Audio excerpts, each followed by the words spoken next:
When it comes to changing the way home computer users have made music, I don't think any company has managed to be as important or influential as Roland. From the late 80s to the mid 2000s, Roland continued to release product after product aimed at the desktop musician market with generally pretty high levels of success, at least up until the very end. From the original Sound Canvas SC55 to the super advanced Studio Canvas SD90 and 80, from Do-Re Mix to Sonar, they continually proved themselves to be able to keep up with growing competition from other brands, most notably Yamaha, while still keeping innovation along the way. But what about where it all started?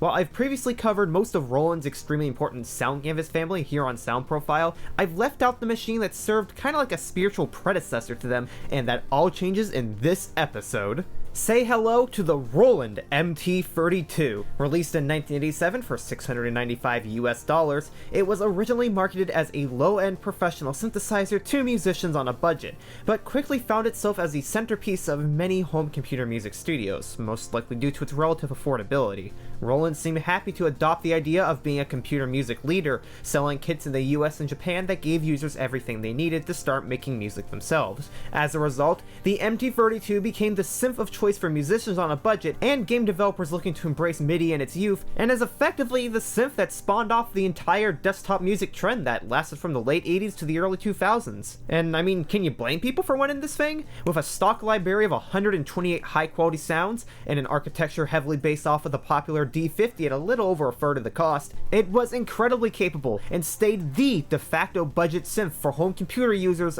up until the Sound Canvas family and other general MIDI compliant synthesizers overtook it in the early 90s. Nowadays, the MT-32 still has a strong cult following with retro gamers looking to get the best out of what some consider to be the golden age of computer gaming. Titles like King's Quest V, Indiana Jones and the Fate of Atlantis, and Doom 2 are stunning examples of what the MT-32 could be capable of in the right hands. But how is the MT-32 to work with? Does it still have any capability as a synthesizer, or is it nothing more than a relic of the past? What kind of issues does it suffer from with over 30 years after release? And at the end of the day, does it have any value beyond a compliment to your DOS games machine or a copy of DOSBox? In today's episode, I'll answer those questions and more. I'm Speedy, and welcome to the Roland MT-32 episode of Sound Profile.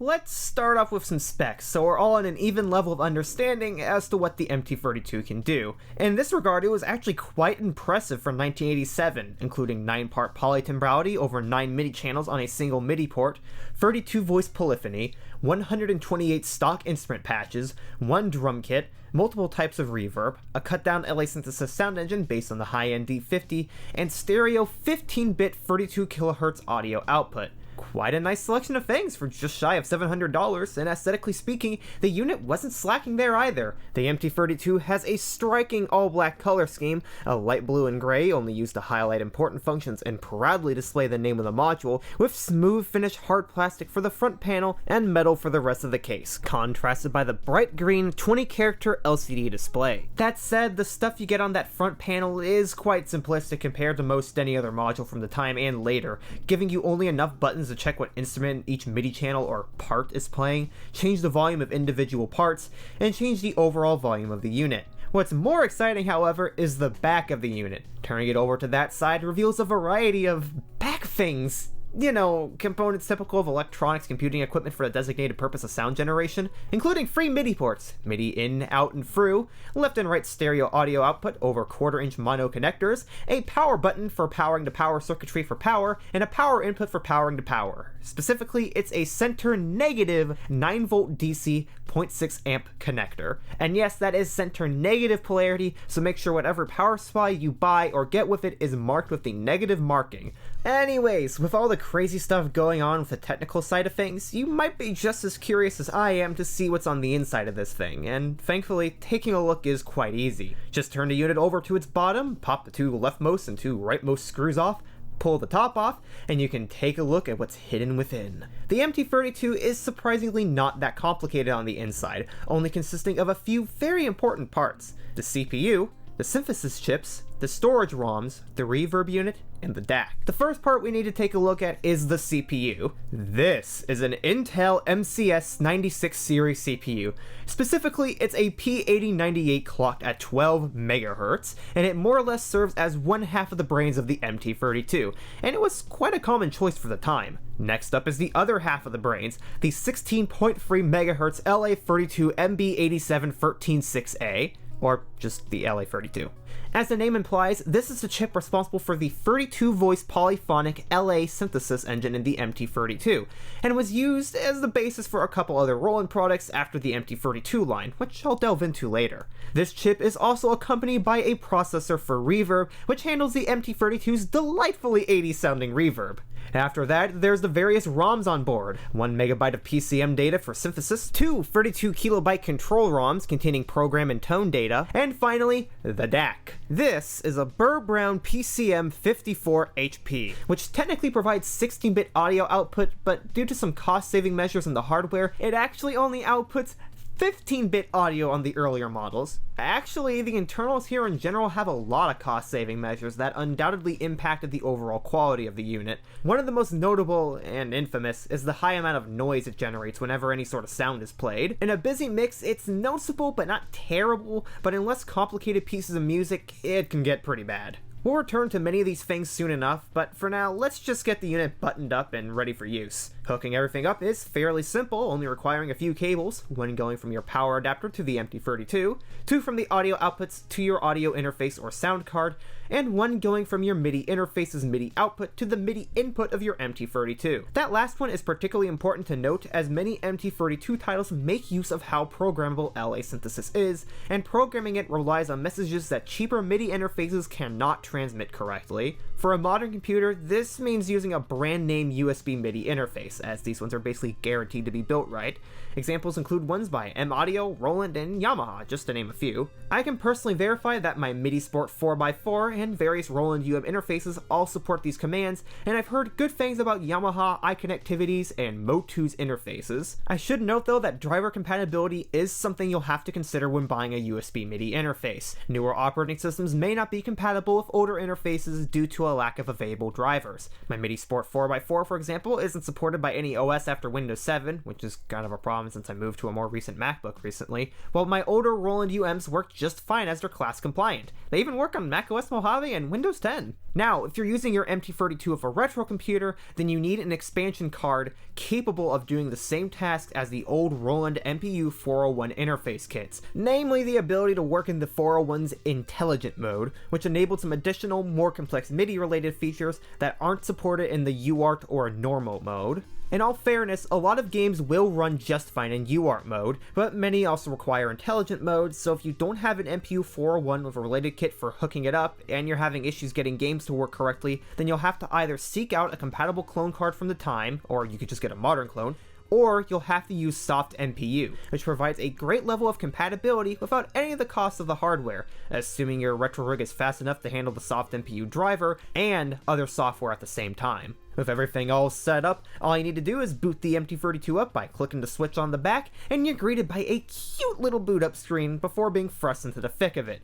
Which is more like the fin of it, as there honestly isn't much you can do from here. When the MT-32 is booted up, it'll go into the part display, or master volume mode, which shows what the first 5 parts in the rhythm channel is doing, along with the final output volume of the unit. Pressing any of the part buttons will bring you into the part display or volume menu, where you can adjust the volume of that part, and from this menu, press either sound or sound group to move into the sound selection menu, where you can pick from one of 128 stock instrument patches. These instrument patches are sorted by instrument types or sound groups, obviously going by the sound group button, and this includes things like pianos, basses, guitars, and percussive sounds, and once you've selected one of these groups, you can then pick a sound within it. There's also a few functions accessed by holding down master volume and pressing other keys, which include the ability to change the pitch of the MT-32 from the default A442 down to A427.5 and up to A452.6. The other key combinations let you do things like select from the 10 types of reverb, including room, hall, plate, and tap delay,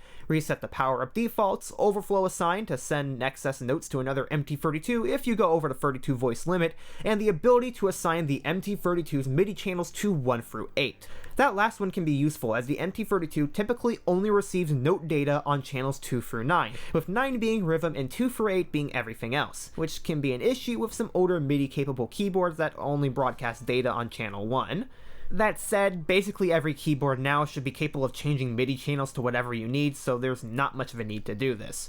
Other than all that though, there isn't really much you can do from the front panel. But, depending on how you plan to use the MT-32, it's not a big deal as it does at least give you very easy access to all of the instruments and basic volume adjustments. Perfect if you just want to plug and play with those built-in sounds. And speaking of the sounds, there's a major emphasis on replicating acoustic and other real instruments here, with around 90 or so of the 128 presets being based on a typical acoustic or electric instrument. Unlike many other products that got adopted as computer sound solutions in the late 80s and early 90s though, such as the Tandy FreeVoice SN7 chip and the Adlib's OPL2 budget FM synthesizer, the MT-32's much higher-end LA synthesis architecture allowed for sounds to sound like they should, with very trumpety trumpets, punchy drums, deep basses, twingy guitars, and everything in between. Those 38 or so other sounds that aren't trying to replicate a real instrument are still fantastic though, with a variety of neat leads and pads ranging from thick to tuned square waves to odd ones like the Fantasy preset. The only real issue with the sounds is how they've aged, because this thing really does sound like it's from 1987, and that can be both a good and a bad thing. With only a few exceptions, they all have this charmingly dated sound that sounds similar to other synths from the era, but a little more lo-fi. If you want to try and hit that low to mid-budget 80s musician aesthetic, then it's fantastic, but the use of this thing in music production beyond the early 90s or so is severely limited, if basically non-existent. Even as something used for 80s style music, I found many of the patches to be underwhelming and not all that inspiring to play.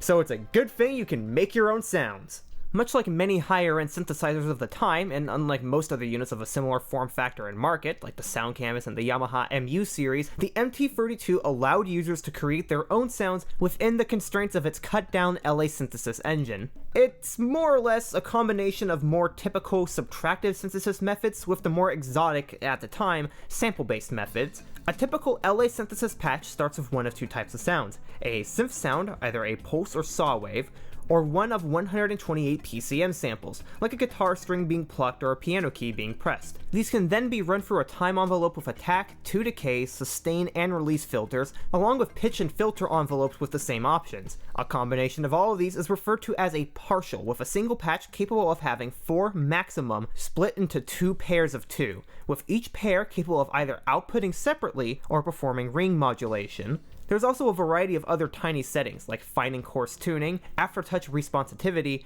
and other typical synth things you would hope for. Even in its stripped down form here, that LA engine allows the MT-32 to be quite the capable little budget synthesizer for 1987, assuming you can actually manage to find a way to edit it. As you may have gotten from my lack of mentioning any sort of in-depth sound modification features when I talk about the front panel, the MT-32 does not feature any editing on the unit itself, despite being based on a highly flexible architecture.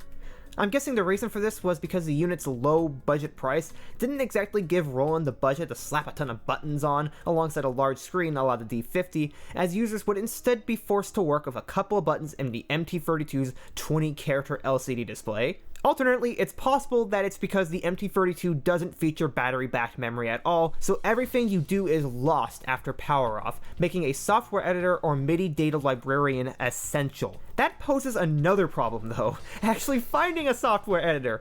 I've been looking high and low for them since I got my MT-32 and found that most of them were kinda rubbish. First, I tried Dr. T's editor, and the preview function in that didn't work, so I was left editing blind. Then I tried Kottenoff's Atari ST editor, but that has copy protection that makes it unusable. I would have tried Steinberg's MT-32 SynthWorks, but that turned into vaporware, I guess. One that did come close to working was the shareware program LA Editor 3.1, which seemed great at first, but is unfortunately kinda bogged down with a lot of bugs. Settings often failed to work correctly with things like algorithms not changing, graphics would often not display when run in an emulator, and on a real Windows 98 machine, the program was very unstable and prone to crashing. The only one I was able to get working, in an odd twist, was a development tool made by the now defunct Ocean Software, Medit, or Medit. This MS-DOS program was used both internally by the company's musicians, such as Barry Leitch and Dan Evans, but was also sold to other developers at a presumably steep price, and it offered some pretty impressive features. Most notably, it gave users a single interface to create music for the Super Nintendo, the AdLib sound card, the Sound Canvas SC55, and of course, the MT-32. The interface of the program was extremely easy to use, being derivative of the program Octamed, a music tracker for the Amiga series of computers, that did make MEDIT somewhat different from other, more typical piano roll-based MIDI sequencers at the time that most composers would have been using, but the tracker format brought its own series of ups and downs with it. With some trial and error, I was able to figure out the program for both making music and making patches. It still holds up quite well despite some interface problems and lack of documentation, so if you're used to a tracker UI, then this could potentially be the best way of making MT-32 tunes. Even after learning the program and using it to make sounds, though, I can't say I was particularly impressed with the sonic capabilities of the MT-32. They're okay. Average, perfectly fine, acceptable. It's a bog standard digital synthesizer with some surprisingly nice cutoff and resonance filters, and nothing else really unique to its name. For 1987, this was very impressive, but in 2019, where the products that succeeded the MT-32 are available at the same or similar cost, like the Sound Canvas series and the similar but higher end JV, XV, and XP series of synthesizers, I can't see much of an appeal to using this thing in particular for synth sounds for any reason other than curiosity. Making and toying around with instruments is only one half of the battle though. The other half is actually making music with those sounds, and that's where the MT-32 really started to lose steam with me. Used by itself with no other sound modules assisting it, which seemingly was the most popular usage of it as far as I can tell, this thing can be an absolute pain in the butt. Early in the video, I said that the MT-32 had 32 voice polyphony instead of 32 note, and this was for a particular reason.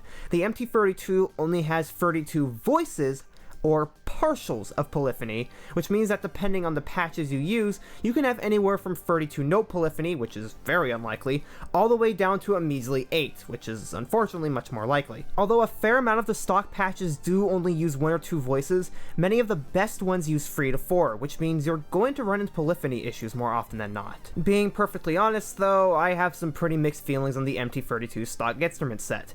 I already expressed before that I didn't find much of it to be inspiring to play, and while there are a few classics hidden in there, like Soundtrack and Dr. Solo, those acoustic instruments that made up a majority of the sound bank were just not all that interesting to me, which led to me seeking out sounds from more synth-heavy games to use in my music. However, making sounds that sounded not only rich, but also took advantage of the architecture of the unit often takes 3 to 4 partials, heavily eating into your polyphony to the point where using it as a multi-timbral sound module is more of a challenge than a feature. When I was doing the music for Planet X Free's MT-32 soundtrack for the cassette and digital download, I would say that about half of my time was spent working on adapting my tunes to sound right, and the other half was spent bashing my head against the wall dealing with the constant fight of polyphony versus sound fidelity. Richer sounds would eat into my maximum number of notes faster, often forcing me to choose between having all the elements I wanted in my music by using thinner, less impressive instruments, or having everything sound pretty but more musically simple, the kind of choice I'd be expecting to made on an AdLib sound card, not a professional MIDI module. Oftentimes I'd be composing for a while with no problem, and then I'd add a new instrument and suddenly have tons of note cutting problems, forcing me to remove parts from and rework the entire track for consistency just due to one part not working. There's also all sorts of other little problems in addition to that which serves as a source of frustration, ranging from buffer overflow errors due to sending too much sysx data too fast, requiring extensive and tedious editing of MIDI files, to stutters from sending too many notes at the same time. In all fairness, some of the issues I had, particularly those regarding polyphony, might just be due to the age of the unit. Partials just seem to stop working or get extremely sensitive over time, which even further reduces the polyphony count of the unit. A great example of this is the Stage 5 theme from the game Granada on the X68000.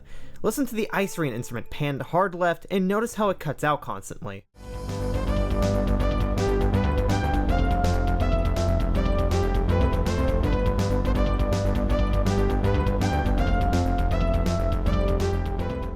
This doesn't occur in the MT-32 emulator MUNT, nor in an upload of the soundtrack by Caramba72 back in 2011, so I'm going to guess that this probably isn't intended behavior. It's not like it's some fringe cases either with just a unit or two, as my friend who gave me a heads up to all this happening, who goes by the name Zum1 on YouTube, and was a massive help between helping me find LA Editor, working with him to solve some questions I had for this video, and a bunch of other stuff.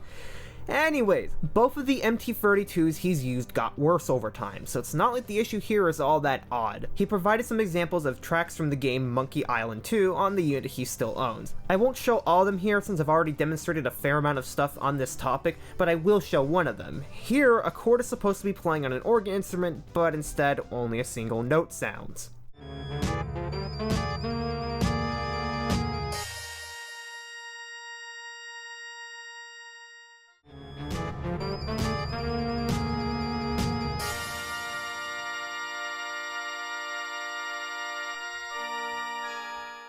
Now, given the age of these units being over 30 years old, it's not unlikely to say that these issues may be related to old, drying up and dying electrolytic capacitors in the unit. Console 5 does sell a kit online to give you all the caps needed to do a full repair, so those of you who have the time, money, and adventurous spirit might find it worth it to give that a try. Still though, dying capacitors just adds another complication to using the MT-32, and means that units could be unusable in the coming decade if you don't have the know-how to solder and do capacitor replacements, or don't have a friend capable of doing so for you. On the bright side, I haven't heard any unit with issues big enough to stop it from being unusable as a game's music device. Most titles aren't intensive enough on the unit to cause severe problems, and many times I had to be actively listening for them, and that makes this issue something that's more or less just alarming and frustrating for doing solo music tracks. That said, the MT-32 is also just a regular MIDI device, and there's nothing stopping you from pairing it with another synth to take some of that load off of it. And when used as an accompaniment to, rather than the centerpiece of, your soundscape, it's actually quite usable depending on the context. I managed to make a track pairing it with my Yamaha MU-1000 and my Yamaha V50, and that actually turned out surprisingly well, and I even had a decent time making it. But the chances you'll be buying an MT-32 exclusively for music creation now are slim, to say the least. The biggest appeal to it now is its use as a sound module for retro computer gaming, primarily due to some partnerships Roland embarked on with the games company Sierra to distribute the MT-32 in the US, along with its more affordable price tag compared against other modules. It ended up becoming a very popular device for composing game music on. The MT-32 saw a huge amount of support from about 1987 to about 1993, with little bits in the years after, such as the Police Quest and King's Quest games, Loom, Might and Magic Free 4 and 5, Populous, Secret of Monkey Island 1 and 2, SimCity 2000, and many others, leading to it garnering a reputation now as the ultimate DOS music module. Whether or not it actually lives up to that, though, is extremely subjective. It's tough to get a precise list of how many titles truly supported the device, as both the Moby Games and Wikipedia lists feature games that don't actually support the device alongside of some re-releases or duplicate titles, but it's safe to say there were at least a couple hundred for just MS-DOS alone. That's not including the dozens of titles on the PC-98 and Sharp X68000 in Japan. Not all of those titles make particularly good use of the MT-32 though. Some of them were optimized around lower-end sound hardware and have arguably inferior soundtracks on the 32, like Dune. Some of them also feature support for the Roland Sound Canvas and its GS and General MIDI standards, which I think sound better in most cases. While the sound canvases aren't capable of doing the synthy type sounds as well as the MT-32, and it's not reprogrammable, it does have the MT-32 beat in basically every other regard to me. The quality of the sounds on board the ROM is good enough that they manage to be satisfyingly real at a glance, but still cheesy and synthesized. The MT-32, on the other hand, often sits in this kind of weird realm where things like guitars and slap basses are clearly what they're supposed to be, but they don't sound very real or fake, giving them an almost uncanny valley feel. And just to clarify some confusion people have had, no, the MT-32 does not support General MIDI. In fact, it predates it.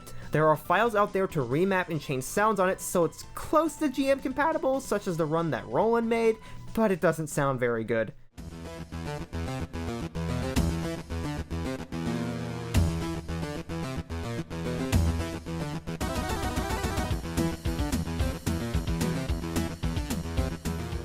Simply put, don't buy an MT-32 if your intention is to play games after its heyday, and certainly don't buy one and try to play General MIDI music on it, or even worse, music optimized around another sound module like the 88 Pro. Ugh.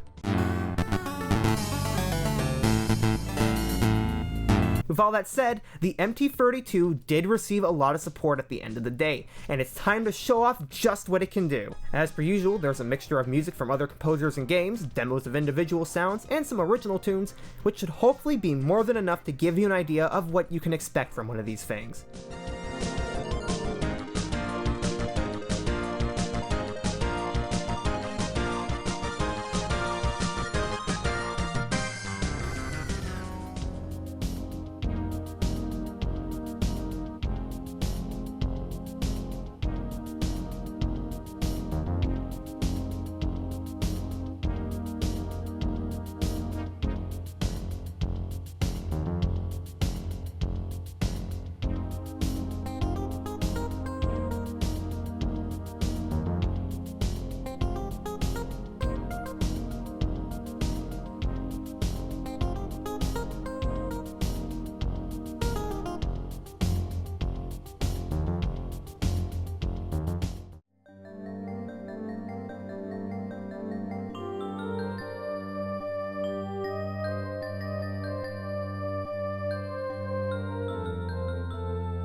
Despite all my bickering and long-winded complaints about the functionality of the unit, it's hard for me to deny that when used properly and with a lot of care, the MT-32 can still sound rich and charming. And frankly, I wouldn't want to deny that anyways. Musicians that truly knew what they were doing managed to make renditions of tunes that held up wonderfully, with them feeling excitingly new and fresh yet appropriately dated nowadays. And with those, at the time, impressive sounds and seemingly large market presence, it wasn't long before Roland decided they should try their hand at putting new models of it onto the market. And much like many of Roland's other products, there are a ridiculous amount of models based on the architecture, with 10 that share 100% compatibility with the MT-32, 5 that are partially compatible, and 3 that use the same architecture but enhance and modify it. The first model based on the architecture was the old model MT-32. This is what I've been using as the basis for my review up to this point, and they're by far the most common you'll find for sale. But they also have some bugs and design quirks that give them a slightly different subset of compatible games than the later models.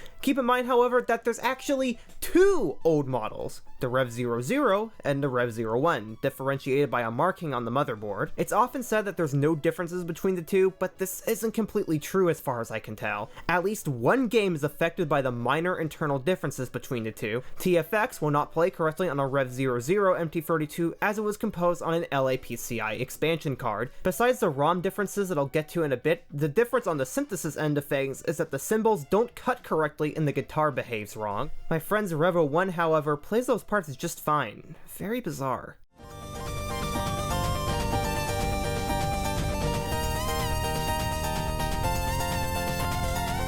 The next model was the so-called new model, or Revo 2 motherboard. These changed some things, namely the addition of a dedicated headphone jack to the back of the unit, cleaner audio, and a number of bug fixes and internal changes, which is both a good and a bad thing.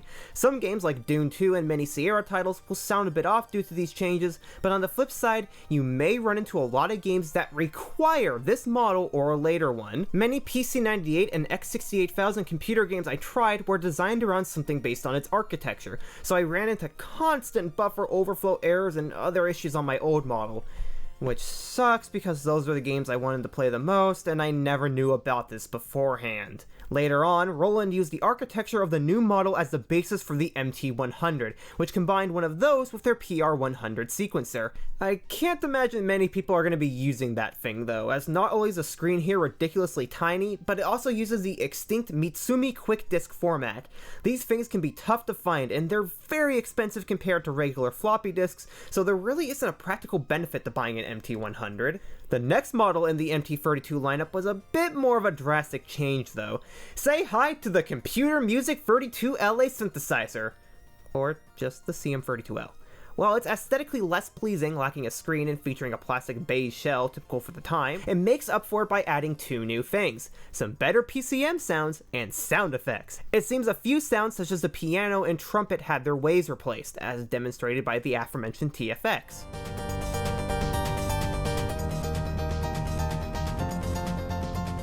These games sound fine on an older MT-32, but the difference between the two is clear, and as such, this means that the only way to hear every MT-32 game as they were intended to be heard is to own both an old model and a CM32L or later.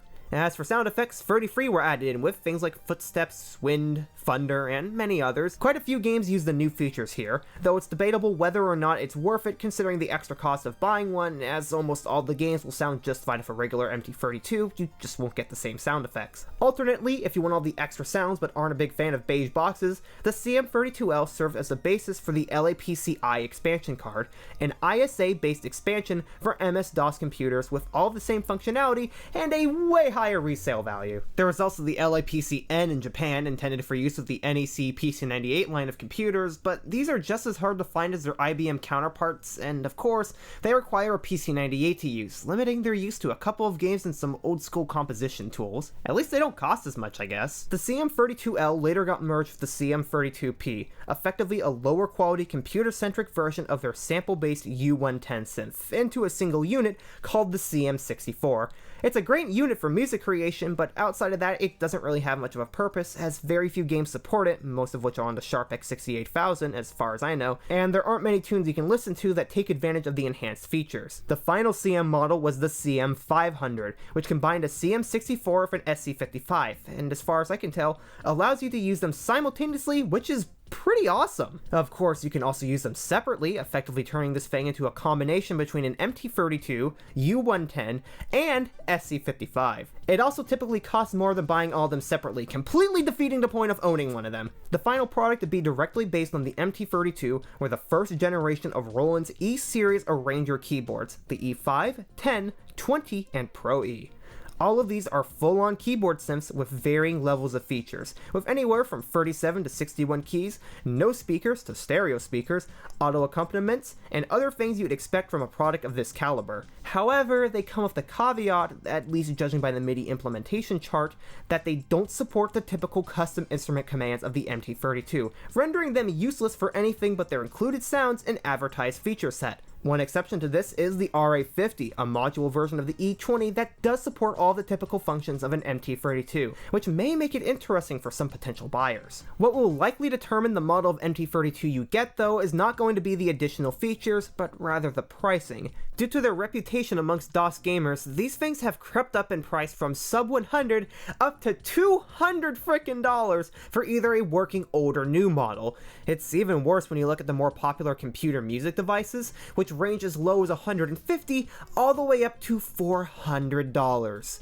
That still pales in comparison to the LAPC cards though, particularly the LAPCI. While the N seems to be around $150 or so on Yahoo auctions, the LAPCI sells for as low as a measly $500 all the way up to $1,000. Perhaps that price is justified if you're seriously into retro computer gaming from the late 80s and very early 90s, but as someone who buys these devices primarily for composition and secondarily for playing games here and there, the pricing just seems ludicrous for what's more or less just a fancy way to make a few games sound better. This especially rings true given the existence of the other free models based on the MT-32, the D-10, 20, and 110. Released a year after the fact, these models all feature cleaner audio output, another bank of 128 PCM sounds, and in the case of the D110, 6 mono outputs, allowing for greater control over effects routing and mixing to external units, all at a price significantly lower than that of the MT-32, sometimes going for as little as $20 to $50 plus shipping in the US in the case of the D110. Make no mistake, they aren't one-for-one compatible with each other. Sounds made on the MT-32 simply won't work on those later D-series models, due to PCM sampling being remapped among other things,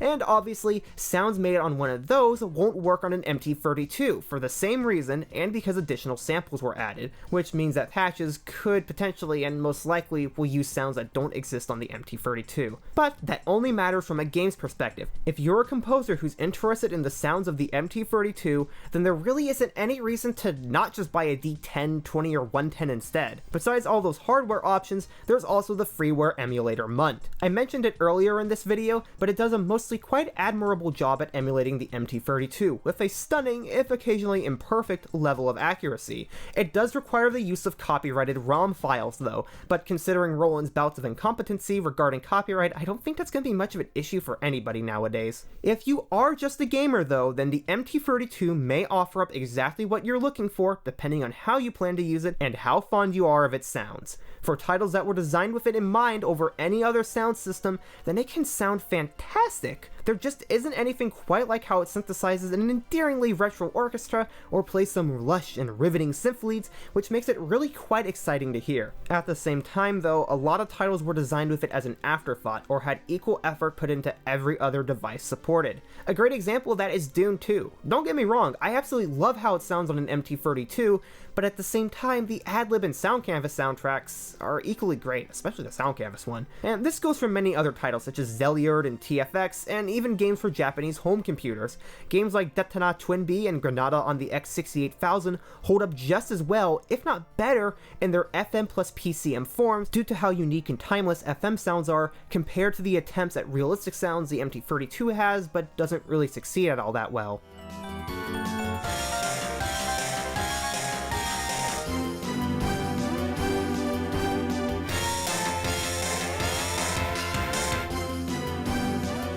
And like I said before, when it comes to realistic sounds, I think the sound canvas units simply have the MT-32 beat. Granted, a lot of this is personal taste and preference. I've always loved the sound of the Adlib and Sound Blaster's FM synthesizers, and I have a soft spot for them as they were the first bit of sound hardware I ever got super into making music on. The same goes for the sound canvas, as I grew up listening to many of its sounds and similar ones on other products before I was even aware the MT-32 existed.